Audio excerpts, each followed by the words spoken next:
چارەنووسی تاوانبارانی جینۆسایدی ئەرمەنەکانی تورکیا چی بوو؟ ئەرمەنەکان چۆن تۆڵەیان لە بکوژانی 700,000 ئەرمەنی کردەوە؟ ماوی و ژیانی ئەرمەنەکان لە وڵاتە کۆتایی هاتووە، تەنانەت منداڵانی سەرلانکەشیان دەبێت لە نێوبەرین. فەرمانی تەفروت و ناکردنی ئەرمەنەکان دەبێت موو بە موو جێبەجێ بکرێت. لێرە کوژراوەکان دەخەینە شکەوتەکانەوە یان ئاگریان تێبەردەدەین، هەوڵ دەدەین کەسیان نەنێژین. هەستی تورک بوونم بەسەر ویژدانی پزیشک بوونمەوە زاڵتر بوو. بڕیارماندا دەبێت هەموو ئەرمەنەکان لە نێوبەرین، گرنگ نییە دواتر چی لە بارەمانەوە دەنووسن و چی دەبێژن. تەلعەت پاشا وەزیری ناوخۆی دەوڵەتی عوسمانی لە ناوەڕاستی ساڵی 1915 لە ناکاو فەرمانێکی بۆ تەشکیلاتی تایبەت دەرکرد کە دەبێت بە زووترین کات هەوڵ بدرێت کەسانی جەردە و بکوژ و شەڕانی لەسەر ڕێگەی کۆچی بە کۆمەڵی ئەرمەنەکان ڕێک بخرێت بۆ ئەوەی پەلاماری ئەرمەنەکان بدرێت و لە نێو برێت. و مەبەستەش دکتۆر بەهاش شاکر فەرماندەی دڵڕەقی تەشکیلاتی تایبەت هەرچی جەردە و بکوژی مەترسیدار بوو لە زیندانەکانی وڵاتدا ئازادی کردن و پێی ڕاگەیاندن. مەرجی ئازادبوونیانەوەیە لەسەر ڕێگەی ئەرمەنەکان بوەستن، دەستیان لێ مەپارێزن و تەفروتونایان بکەن. ئەم فەرمانە دوا بە دوای شکستی لەشکری سێ عوسمانی لە شاری ساریقامیش دەرکرا. لەم شەڕەدا رووسیا بەسەر لەشکری عوسمانیدا سەرکەوت، توانی چەندین ناوچەی گرنگی وڵاتە داگیر بکات و تەنگ بە عوسمانی هەڵچنێت و فەرماندەکانی ئەم جەنگە تووشی کێشە و بەرپرسیارەتی قورس بکات.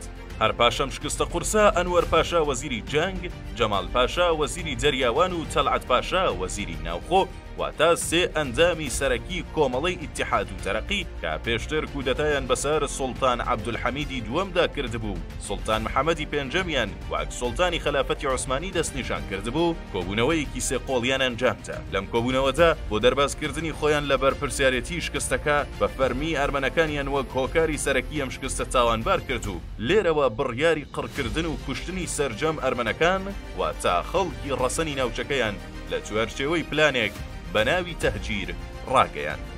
هەڵبەت ئەوەش لەبیر نەکرێت هەر لەو ڕۆژەوە واتە لە کۆتایی سەدەی 11 و دوا بە دوای شەڕی مەلازگرت لە ساڵی 1970دا کە تورکەکان شکستیان بە ئیمپراتۆریە ڕۆم هێنا و بەلێشە و ڕوویان لە ناوچەکە و بە تایبەت نیشتمانی سەرەکی کورد و ئەرمەنەکان کرد و لە ڕێگەی شەڕەوە داگیریان کرد، بەردەوام بە شوێن بیان و پاساودا دەگەڕان بۆ لێدان و دەرکردن و دوورخستنەوەی کورد و ئەرمەنەکان. لەم نێوەندەدا ئەرمەنەکان چونکە بە بەراورد بە کورد کەمتر و لاوازتر و ئاینیشیان جیاوازتر بوو، ئیتر شکستی ساریقەمیش جیا لەوەی بووە دەرفەت بۆ قەڵاچۆکردنی ئەرمەنەکان، پاساوێکیش بوو بۆ دەربازبوون لە بەرپرسیارەتی ئەو شکستە و خستنە ئەستۆی ئەرمەنەکان. ئیتر لەمڕۆوە فەرمانی قڕکردن و کوشتنی ئەرمەنەکان لەلایەن تەلعەت پاشاوە بە فەرمی دەرکرا. فەرمانەکە هەر زوو کەوتە بواری جێبەجێکردن و لەم هەڵمەتەدا نزیکەی 700,000 ئەرمەنی بێتاوان بەو پەڕی دڕندەیی کەوتنە بەر شاڵاوی دەرکردن، لێدان و قڕکردن، سووتاندن و دەستدرێژیکردن و بۆ ئەمەش پلانێکی تەواو نامرۆڤانە و وەحشیانەیان لەلایەن تورکەکانەوە بۆ داڕێژرا بوو. پلانەکە بەو شێوەیە دەستی پێکرد کە لە هەر ناوچەیەک سەرەتا چەندین بیرمەند و نووسەر و سەرکردەی ئەرمەنیان بە تاوانی هاوکاری لەگەڵ رووسیا دەست بەسەر و ڕەمی دەکرد. لە هەنگاوی دووەمیشدا ژن و منداڵ و پەککەوتوەکانیان کۆ دەکردەوە و فەرمانی دوورخستنەوەیان بۆ دەردەکردن. لە کاتی ڕاگواستنی بە کۆمەڵیش ئیتر دەرفەت بۆ گروپی تەشکیلاتی تایبەت کە خاوەن هەزاران بکوژ و جەردە و شەڕانی بوو دەڕەخسا بۆ ئەوەی بە ئاسانی لە ڕێگادا پەلاماری ژن و کچ و منداڵانی ئەرمەنی بێتاوان بدەن و بەو پەڕی دڵڕەقی و دڕندەیی دەستیان بە کوشتن و تاڵان و دەستدرێژی بۆ سەر ئەرمەنەکان دەکرد. جیا لەمەش ئەوانەی دەمانەوە تا دەگەیشتنە نزیک سنوورەکانی رووسیا زۆربیان لە برسیەتی و سەرمادا دەمەرجن. بەم شێوازە تەفروت و ناکران و شارەکانی عوسمانی خاڵی کران لە خەڵکی ئەرمەنی.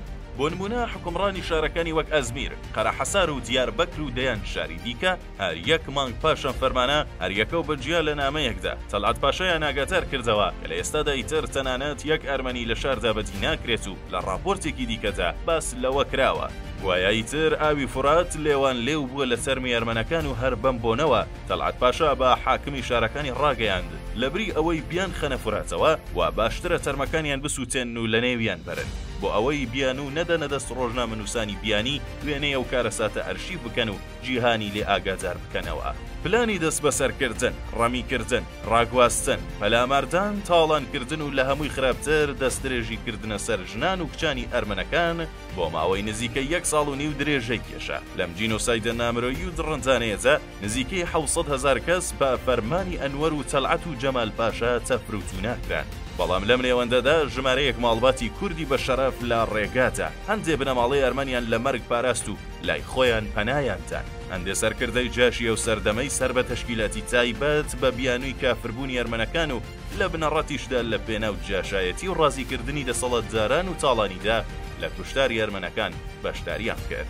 هەر ڕێک 2 ساڵ پاش ئەم پلانە نامرۆیانە ئەوسێ سەرکردەیەی سەر بە کۆمەڵی ئیتیحاد و تەرەقی کە ئیمپراتۆریای عوسمانیشیان پەلکێشی جەنگی یەکەمی جیهانی کردبوو باشکست لەو شەڕەدا ئیمپراتۆریای عوسمانیان لە لێواری ڕووخان نزیک کردەوە. لەم کاتەدا ئیتر جیا لە پرسی دابەشکردنی دەوڵەتی عوسمانی پرسی جینۆسایدی ئەرمەنەکانی شاتەگۆڕێ و فەرمانی دەست بەسەرکردنی تاوانبارانی سەرەکی ئەم کارەساتە لە کانونی یەکەمی ساڵی 1970 لەلایەن سوڵتانی عوسمانی و بە گوشاری رووسیا و فەرەنسا دەرکرا.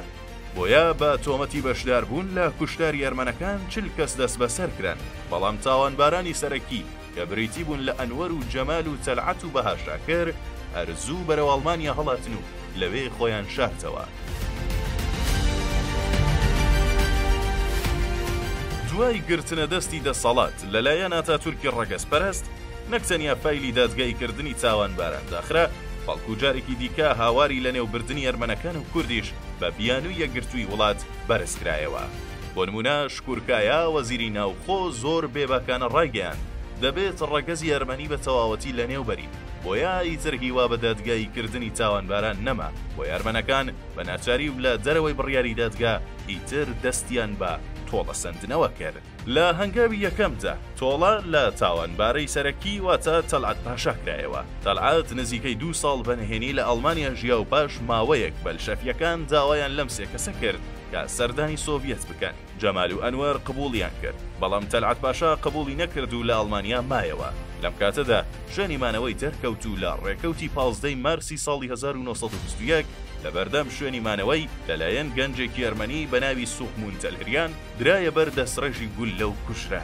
دواتر سوخمون لە دادگا باسی لە چیرۆکی قڕکردنی سەرجەم بنەماڵەکەی بە فەرمانی ئەم سێ کەسە و بە تایبەتی تەلعەت پاشا کرد و بەم بۆنەوە ئیتر دادگاش لە ژێر گوشاری شەقامدا حکمی بێتاوانی سوخمونیدا. پاش ئازادبوونی سوخمون بۆ گەشتی ئەمریکا کرد و تا کۆتایی ژیانی لەوێ مایەوە. دواتر ئەرمەنەکان وەک ڕێز لێنان پەیکەرێکیان بۆ دروست کرد. لە درێژەی ڕاوتی تۆڵە سندنەوەدا ساڵی دواتر و لە شوباتی ساڵی 1922دا کاتێک جەمال پاشا لەگەڵ 2 پاسەوانی خۆی لە بەردەم دەستگای یاسایشی شاری تبلێسی پایتەختی جۆرجیا وەستا بوو، لە ناکاو لەلایەن 2 گەنجی ئەرمەنەوە درایە بەر دەستڕێژی گولە و هەر لەوێدا کوژرا. پاش کوژرانی تەلعەت پاشا و جەمال پاشا پلان بۆ کوشتنی ئەنوەر پاشا و دکتۆر بەها شاکریش داڕێژرا. ئەنوەر پاشا لە ئاسیای ناوەڕاستدا و لە ڕووداوێکی گوماناویدا کوژرا و دکتۆر شاکریش لە هەمان ساڵدا لە شاری بەرلینی پایتەختی ئەڵمانیا لەلایەن 2 ئەرمەنی دیکەوە کوژرا. بەم شێوازە فایلی تاوانبارانی سەرەکی ئەم جینۆسایدە نامرۆیەی سەدەی 20م کۆتایی هات. بێ ئەوەی دەرفەتی ئەوە بدرێت بەو تاوانبارە و لیان بپرسرێت لەبەر چی ئەم هەموو مرۆڤە بێت تاوانەتان کوشت.